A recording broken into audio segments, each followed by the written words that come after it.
mis kines, esto fue sacado de los directos, así que si los disfrutas puedes pasarte por las noches, hay directos casi todos los días. Animales extintos que podrían seguir vivos. De su extinto a darle causas. La idea básica de la extinción parece muy simple. Un animal desaparece, los científicos lo buscan, no encuentran nada y al final lo declaran extinto. Caso cerrado. Pero en realidad no siempre es así, porque... Por cierto, creo que ya ha habido varias veces en la Tama de Temu, varias especies en la actualidad que han ido desapareciendo por culpa ya sobre depredación. O sea, en vez de esperar un poco de tiempo para que la población vuelva a ser la misma de siempre, no, prefieren literalmente borrarlo de la existencia. Igual de lo que están haciendo con los rinocerontes. La naturaleza a veces tiene la costumbre de romper nuestros papeles metafóricos. Oficialmente se informa que una especie está extinta cuando no hay duda razonable de que el último individuo ha muerto. Es decir, que no queda ningún ejemplar conocido vivo en ninguna parte del planeta. Pero ese conocido tiene mucho peso aquí, porque a pesar de los satélites, sensores y palos de selfies asomándose por todos los rincones del mundo, nuestro conocimiento tiene huecos del tamaño de continentes. Literalmente, apenas hemos cartografiado el 20% del océano. Y si sumas el hecho de que la... Imagínate todas las cosas que deben existir en la parte al fondo, donde la luz ya no... Bueno, ni siquiera la luz, ya la prisión, ni siquiera el ser humano puede soportar, porque de seguro ahí también hay vida. Mitad del tiempo, algunos de nosotros ni siquiera encontramos nuestras llaves, aunque estén delante de nosotros. Imagina lo difícil que es localizar al último miembro de una especie. En resumen, incluso... Había una vez, creo que, un ave, que era, creo que el último macho, y estaba cantando. Pero como ya no existían hembras de su especie, literalmente cantó hasta el último momento de su vida. Cuando declaramos extinto un animal, existe la posibilidad de que en realidad aún esté vivo. Y pocos animales difuminan esta línea como el lobo japonés, Ocanis lupus hodophylax, originario de las islas de Honshu, Shikoku y Kyushu. Fue declarado extinto en 1905, tras una triple calamidad, brotes de rabia, destrucción de su hábitat y una campaña de exterminio estatal.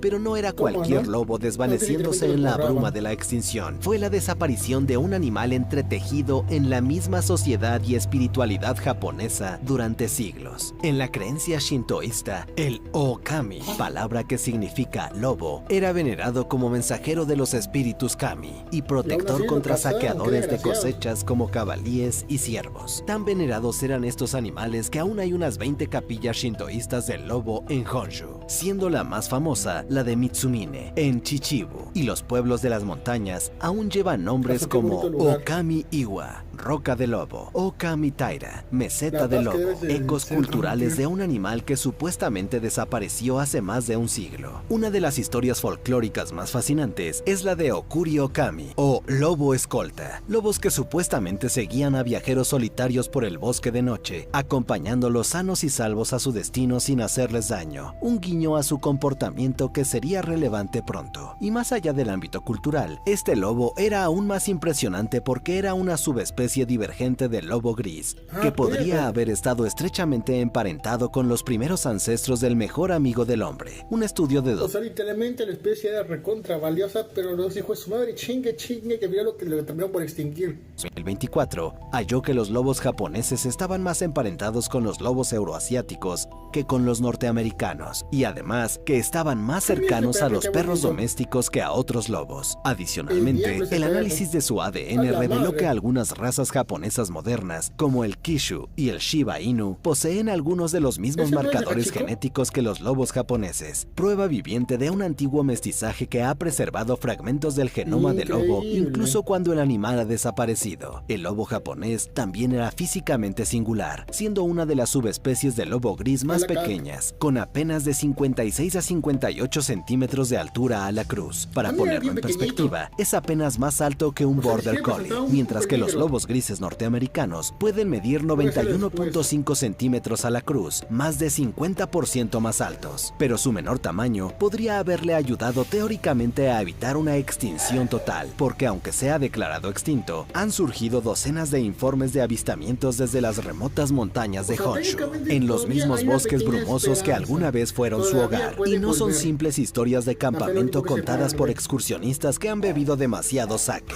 Muchos vienen con fotos, videos e incluso grabaciones de audio que desafían una explicación sencilla. Uno de los encuentros más convincentes ocurrió en 1996 en el Parque Nacional Chichibu-Tamakai. Un fotógrafo de vida silvestre llamado Hiroshi Yagi se topó con una criatura parecida a un lobo que caminaba tranquilamente junto a la carretera y logró fotografiarlo varias veces. Cuando expertos analizaron las imágenes, varios coincidieron en que el animal tenía similitudes anatómicas con los lobos japoneses extintos. Más importante aún, no coincidían exactamente con ningún perro doméstico ni con otros cánidos salvajes de la región. Lo más inusual fue su comportamiento. No mostraba miedo a los humanos y se acercó a Yagi, lo que encajaba no solo con relatos históricos sobre la audacia del lobo japonés frente a las personas, sino también curiosamente con la leyenda del Okuri Okami, el lobo escolta. De hecho, fue tan convincente que Yagi y su equipo instalaron más de 70 cámaras trampa por toda la región con la esperanza de capturar a este escurridizo lobo. Finalmente, en 2018, esto dio frutos cuando una grabación en video mostró a un ciervo corriendo y de fondo unos aullidos. Y sí, aullar no implica que sea un lobo, y menos un lobo japonés, pero los zoólogos analizaron los audios y concluyeron que no coincidía exactamente con perros domésticos, sino que sonaba inquietantemente similar a otra subespecie de lobo gris, el lobo del este, que obviamente no habita en Japón. Pero a pesar de estas pistas, persisten las dudas. Los registros muestran que los lobos japoneses viajaban en pequeñas manadas, pero la mayoría de avistamientos son ejemplares solitarios. Y lo más crítico, su hábitat principal, los bosques de hayas japonesas, cambiaron drásticamente, ya que más del 40% se taló tras la Segunda Guerra Mundial. Y desde 2018 no ha habido más grabaciones o avistamientos confirmados, pero el hecho de que existan algunos indicios de ese año, más de un siglo después de su declaración de extinto, insinúa que el lobo japonés podría seguir merodeando las montañas, o al menos es lo que muchos quieren creer. Hasta que la evidencia de ADN confirme o niegue estos avistamientos, el lobo japonés seguirá en ese limbo entre la extinción y la posible supervivencia.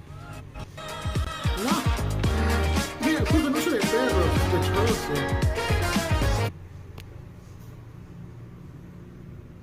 Pero mientras el lobo japonés juega a las escondidas en montes, otro depredador ápice quizá esté realizando un acto aún más impresionante de desaparición y posible reaparición en una isla tropical que mide solo 85 kilómetros. Es decir, un lugar donde los escondites son bastante limitados. Imagínate, una pequeña isla africana aislada, donde las olas golpean playas de arena blanca. Los turistas beben cócteles en los resorts, y en algún lugar de los cada vez más reducidos bosques, uno de los felinos más famosos del mundo podría seguir acechando entre las sombras. Y esto no es la trama de un thriller, sino un misterio real en Unguja, la mayor isla del archipiélago de Zanzíbar, en Tanzania, y hogar del leopardo de Zanzíbar. Se cree que el leopardo de Zanzíbar evolucionó aislado de los leopardos del continente, al menos desde el final de la última edad de hielo, cuando el aumento del nivel del mar separó la isla de Tanzania hace unos 10.000 años. Este aislamiento lo volvió más pequeño que sus primos continentales y le otorgó una apariencia relativamente distinta, con las rosetas típicas de leopardo transformándose parcialmente en manchas. Sin embargo, a pesar de su aislamiento y aspecto extraño, no es tan genéticamente distinto como cabría esperar, siendo menos divergente que otras subespecies africanas. Tras más de 10.000 años en la isla, en los años 90 se declaró extinto al leopardo de Zanzíbar, pero a diferencia de otras extinciones, por pérdida de hábitat o caza de pieles, aquí no hubo declive gradual, sino una erradicación sistemática impulsada por algo más primitivo,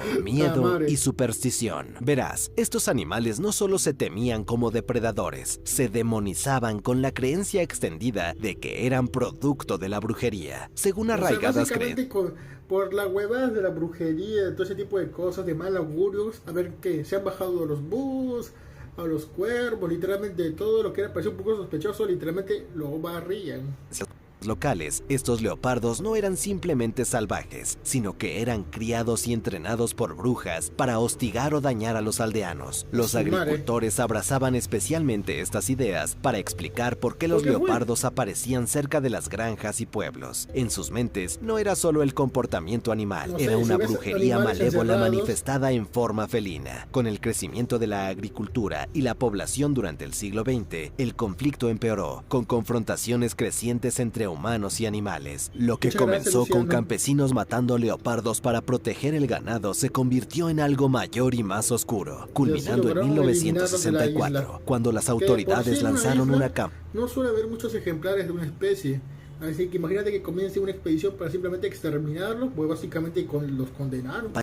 antibrujería en toda la isla dirigida específicamente al leopardo. Y qué mejor manera de atrapar brujas y sus compañeros que con un cazabrujas. Sí, no bromeo, él lideró la campaña de exterminación en toda la isla. Por desgracia para nuestro felino, esa reputación sobrenatural fue demasiado. Las campañas y la actitud general lo empujaron al borde de la extinción. A finales de los años 90, los funcionarios admitieron a regañadientes que la especie probablemente había desaparecido de la isla. Pero parece que la naturaleza tenía otra opinión. A pesar de la declaración oficial de extinción, los avistamientos de leopardos nunca cesaron del todo, con lugareños reportando encuentros durante el periodo de supuesta desaparición. A principios de los 2000, se halló excremento que se creía de leopardo, oro potencial para biólogos que buscaban ADN. Pero en un giro cruel, las muestras se perdieron antes de analizarse. Sin embargo, en 2018, se hizo un hallazgo interesante cuando un equipo de Animal Planet capturó con una cámara trampa lo que parecía un leopardo. No era solo una silueta borrosa. Las imágenes mostraban claramente al felino. Fue una gran noticia, porque podía probar que sobrevivía una población de leopardos de Zanzíbar. El problema es que los expertos están divididos sobre si era la subespecie autóctona o un leopardo continental introducido en la isla. Así que honestamente, el veredicto sigue sin saberse. Pero las señales parecen optimistas, y si ha sobrevivido, sería un verdadero testimonio de persistencia, no solo por sobrevivir a un exterminio alimentado por el miedo sobrenatural, sino también por hacerlo en una isla diminuta como depredador ápice, con prácticamente ningún lugar donde esconderse. Nada mal. Pero a veces un animal no solo se extingue, sino que trasciende en leyenda. Tal es el caso de Campefilus principalis, el carpintero pico marfil, un pájaro tan magnífico que se ganó el apodo de Lord God Bird. ¿Y por qué? Porque cuando la gente veía uno, su primera reacción era exclamar: ¡Señor Dios, qué ave! Un poco cursi, pero cierto. En otro tiempo, el mayor pájaro carpintero de Norteamérica habitaba los bosques húmedos de tierras bajas del suroeste de Estados Unidos, con unos 50 centímetros de largo y una envergadura de casi 1 metro. No era el típico picapinos del jardín, era esencialmente el tiranosaurio de los carpinteros, con un enorme pico color marfil. De ahí su nombre, capaz de arrancar trozos de corteza como quien pela una naranja. Y no era solo para lucirse, su formidable pico le permitía acceder a los túneles de larvas de escarabajo que ninguna otra ave de su área podía alcanzar, dándole prácticamente el monopolio de una fuente de proteínas muy rica. También tenía un plumaje llamativo en blanco y negro, que combinado con su pico marfil y su tamaño, lo hacían muy reconocible e inconfundible. Bueno, hasta que desapareció. La caída del pico de marfil fue rápida y brutal. La tala, la caza y la destrucción de su hábitat lo empujaron al borde de la extinción a principios del siglo XX. Pero todavía vivía, y en 1907, el propio presidente Theodore Roosevelt aseguró haber visto 3 aves durante una cacería de osos en Luisiana, un aval presidencial que tristemente no salvó a la especie. Para la década de 1920, algunos ornitólogos ya pensaban que había desaparecido. Sin embargo, lograron resistir un poco más, y un equipo encontró una pequeña población en un área de bosque primario en Luisiana llamada Singer Tract. Este fue el último grupo de carpinteros pico de marfil encontrado, y lamentablemente, el bosque antiguo pertenecía a 2 empresas madereras empeñadas en talarlo. Y en un acto desesperado, la Sociedad Nacional Audubon hizo una oferta para comprar los derechos de tala para que estas magníficas aves pudieran vivir. Pero, por supuesto, en típica moda humana, la oferta fue rechazada y el bosque se taló hasta la destrucción. El último avistamiento universalmente aceptado en Estados Unidos se produjo en este mismo lugar en 1944, cuando el artista Don... En lo personal no me considero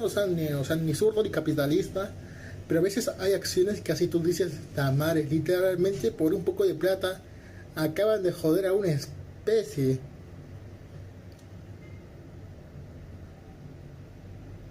¿Cómo que chamo? Huckleberry documentó una hembra ¿por qué tiene que solitaria bajarle la en los calidad? Por lo restos de menos acá en aquel directo. antaño orgulloso bosque Habrá que que ver estaba video, en vamos sus a intentar últimas. arreglar Durante eso. las 6 décadas siguientes, esta ave existió en un limbo científico, ni concluyentemente extinta, ni definitivamente viva, con posibles avistamientos que resultaban ser el similar pájaro carpintero Pileated, no nuestro amigo, pero hubo hallazgos convincentes, fotos ¿En qué año? potenciales e incluso plumas que podían pertenecer a esta especie perdida. Y entonces, en 2004, ocurrió algo loco. Se grabó un video de 4 segundos que aparentemente mostraba a un gran carpintero con exactamente las mismas marcas del pico marfil. La filmación era tan convincente que se publicó un artículo afirmando que de hecho se trataba de nuestro amigo extinto. Pero ¿Era? considerando que este esquivo pájaro no se había visto Increíble claramente en peinado, casi mano. 60 años, esta afirmación provocó una gran reacción, con el mundo de los observadores divididos en dos campos, creyentes y escépticos, acusándose de ilusiones o negligencia científica. Varios que mira, investigadores tiene un peinado publicaron bien artículos fachero. contra los creyentes, diciendo que no era el carpintero pico marfil, y la controversia no fue solo académica, tuvo consecuencias reales. La ciudad de Brinkley, en Arkansas, cerca de donde ocurrieron los avistamientos, experimentó un aumento del 30% en el turismo. Incluso Pues, organizaron madre. el festival llamado El Carpintero Pico Marfil, con mercancía, cortes de pelo carpintero y hamburguesas de pico de marfil. Un poco exagerado, pero entonces Sí, el ¿eh? Servicio de Pesca y Vida Silvestre de Estados Unidos decidió zanjar la discusión de una vez por todas haciendo su propio análisis del video y concluyó que se trataba de hecho de nuestro pájaro extinto. No ¿Qué? tan extinto, pero desde entonces no ha surgido nada tan concluyente y O sea, aunque los técnicamente informes aún siguen podría apareciendo en ese todo el de sureste, estar la en mayoría vivo. pueden explicarse como confusiones con el carpintero Pileated o imaginaciones desbordadas alimentadas por la esperanza. Por ello, en 2021, sin pruebas contundentes de supervivencia, el Servicio de Pesca y Vida Silvestre de Estados Unidos intentó zanjar el asunto proponiendo declararlo oficialmente extinto. Y digamos que no cayó bien. La reacción pública fue intensa, con miles O de sea, la cosa es personas encontrar presentando solamente un testimonios ejemplar. y supuestas pruebas de avistamientos recientes, lo que obligó a la agencia a retrasar su decisión para seguir investigando. Y hasta 2025, el ave sigue siendo catalogada oficialmente como en peligro crítico, posiblemente extinta. Una fórmula Eso es burocrática de decir que básicamente Es no extinto. tienen idea. Pero sinceramente muchos ornitólogos siguen siendo escépticos, y uno señaló la paradoja de que hay aves increíblemente raras que viven en el corazón del Amazonas, y aún así la gente obtiene buenas fotos identificables de ellas, mientras que se han invertido cientos de miles de horas tratando de encontrar y fotografiar al carpintero pico de marfil en Estados Unidos, Pues sin sí, es una éxito ave demasiado bonita concluyente. como para que Opinó no que se si vea. realmente existe una población allá afuera, es inconcebible que nadie pueda conseguir una buena imagen, pero ese es el asunto con la extinción. A veces simplemente no queremos creerla. El carpintero pico de marfil se ha convertido en algo más que un ave, transformándose en una Es un especie de símbolo. pie grande emplumado de los pantanos, una criatura que quizá representa tanto nuestra culpa por la destrucción ambiental como nuestra esperanza desesperada por supervivencia. Que exista o no, casi parece irrelevante. La leyenda de que en algún lugar de los profundos y primitivos pantanos del sur de Estados Unidos, esta magnífica criatura sigue golpeando árboles antiguos, ya ha cobrado vida propia. Ahora, no todo está perdido para los animales extintos, como lo ¿Ah, sí? demuestra el íbice de los Pirineos.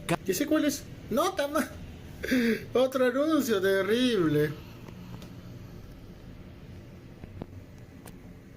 Ahí está. Capra pirenaica pirenaica, o ¿Cómo? bucardo, que La ejemplifica tuya, por una de acaso. las intervenciones científicas más profundas en la extinción. Esta cabra montés recorría las montañas del Pirineo entre España y Francia. Los machos mostraban marcas negras en la melena, las patas delanteras y la frente, mientras que las hembras lucían un tono marrón más Pues, eso discreto, bastante diferente, rasgos pero que tenía que evolucionaron elegancia, durante papu. milenios. Para Todo el un siglo XX, cachudo. la caza implacable y la competencia con el ganado había reducido sus números drásticamente. De miles de individuos que vagaban por las montañas, para 1910 la población no superaba los 40, todos en un pequeño rincón del Parque Nacional de Ordesa. El declive continuó hasta que el último ejemplar, una hembra llamada Celia, fue hallada muerta en el 2000, aplastada por un árbol. Fue Qué un final pendejo. casi cómicamente trágico para una subespecie, un momento pastando, y al siguiente convertirse en la última entrada de una línea evolutiva de Me cayó millones un de árbol y años. todo el El cerebelo. íbice portugués, una subespecie hermana, había desaparecido un un siglo antes, lo que hacía la ¿También? pérdida del íbice pirenaico aún más conmovedora. Pero resulta que la muerte de Celia no fue el final. Los científicos que habían recogido tejido de sus orejas antes de que muriera preservaron el material genético. En un experimento pionero, intentaron algo que hasta entonces era ciencia ficción: devolver a la vida una especie extinta mediante clonación.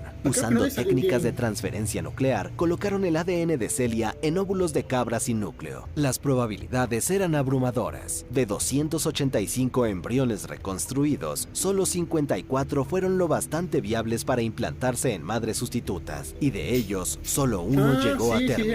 El 30 de julio de 2003, nació un íbice de los Pirineos clonado, el primer animal extinto resucitado por la tecnología humana. Por un instante, la extinción se había revertido, pero el triunfo fue efímero. La cría murió minutos después debido a graves defectos pulmonares, un problema común en los primeros intentos de clonación. Esto marcó un hito profundo, el primer evento de desextinción que también convirtió al íbice de los Pirineos en la única la especie que ahorita ya que han clonado es el de lobo blanco, ¿verdad? ¿Qué habrá sido ese caso? especie en haberse extinguido 2 veces. Quizá no el mejor logro, pero sienta el precedente de que lo que se ha ido puede volver. Y quizá, con más empresas como Colossal Biosciences avanzando en ese campo, podríamos esperar la verdadera y definitiva resurrección de animales desaparecidos hace mucho. Pero como demuestran otros casos, a veces lo que llamamos extinción es la forma de la naturaleza de decir: no estabas buscando bien. Increíble, gran video. Hasta la próxima.